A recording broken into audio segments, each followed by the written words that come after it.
So if you saw my Sky Striker Mitsurugi deck profile, you know that this is a going second deck. Thus it's kinda difficult to show a step-by-step combo when you're going second, since it heavily depends on the makeup of your hand, and what board your opponent has, as well as what deck they're playing. But I will talk a bit about my thought process and what you aim to do at least when you open the Raye. So you summon the Raye, use her effect to tag out, to cheat out a 0 from the extra deck. Basically what 0 does is you add Engage, or you add Habakiri, as the Habakiri can be searched with King of the Fair Limbs, which can be made with 0's effect by summoning Raye and Rose from your deck. So if you think about it, one Raye is either your full Sky Striker engine, or your Mitsurugi engine, all in one card.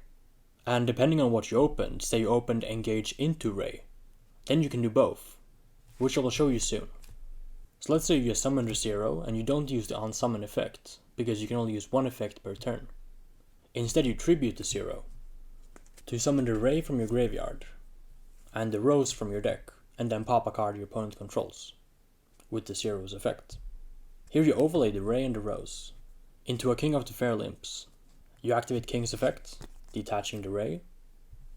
To add Habakiri, you reveal Habakiri to summon Saji from your deck, and tribute away the Fair Limbs. Saji adds you Ritual, which you then activate to summon from hand. You tribute Kusanagi and Nightroot Serpent from your deck, and summon the Habakiri. Then you use Serpent and Kusanagi. The chain links are not too important, but just be mindful of Ghost Spell and Haunted Mansion, as depending on which one is chain link 1 or not, that is the one that you protect from their Ghost Spell, because they can only Ghost Spell the last card in the chain. So you add back Ritual to your hand, and you summon the Serpent. Then you play Ritual to summon from deck, to summon Murakumo. Then you trigger Habakiri's graveyard effect, summon him back, and add a Prayers. Here you overlay the Murakumo and the Habakiri into a Zombie Vampire. You can use Zombie Vampire's effects, both players mill 4, and you get to summon one monster among those monsters. The ideal scenario here is that you mill and Engage, or if you had opened the Engage, or if you opened any Mitsu starter along with the Raye, then you can get some Engage draws here in as well. Otherwise, you just aim to fill up the graveyard with spell cards, so that your Sky Striker spells that are in your hand will get their bonus effect. So this is what I mean when I say it totally depends on the makeup of your hand and what you're aiming to do. You don't always go for Zombie Vampire, you mainly do it if you want to fuel up the graveyard with spells, as there's not really a monster you need to hit here. You can just link off into Azalea and then get your Sky Striker engine that way. Or you can just keep the board like this and Prayers and then use Murakumo to summon himself back so he can actually attack, and then you just kill them. Another option you have is you can activate Prayers, tribute away the Murakumo, search and summon the Aramasa, chainlink 1 Murakumo, chainlink 2 Aramasa to grab Habakiri, and another Prayers when you bring back the Murakumo from the grave. Here you can overlay these two into a Flame Banshee. Banshee's effect, detach, to add Flag. Then you can start linking away your board.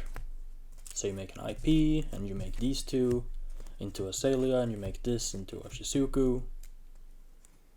Serpent got banished due to its effect, you return this to the deck, summon Flag. Flag then adds you Protoss, which you can easily slam down. Should you need more attributes for this, you could make a Kagari or a Hayate anywhere in your combo. Banish those for its effect as well. Call something like Dark, and then your Malice opponent is forced to pass back. So the Shizuku that grabbed you Engage is live on the next turn, and then you can just OTK them. So you can even play this deck as a going first deck and just do some degenerate Protoss combo and lock them out. And then win on the following turn by resolving Engage and drawing a bunch of cards because you have infinite spell cards.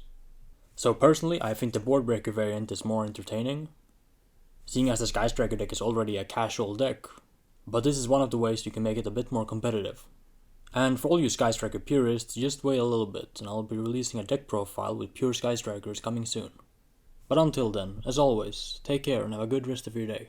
If you enjoy my content, make sure to also subscribe to my second channel, linked in the description box down below. There I'll be posting more personalized and exclusive content.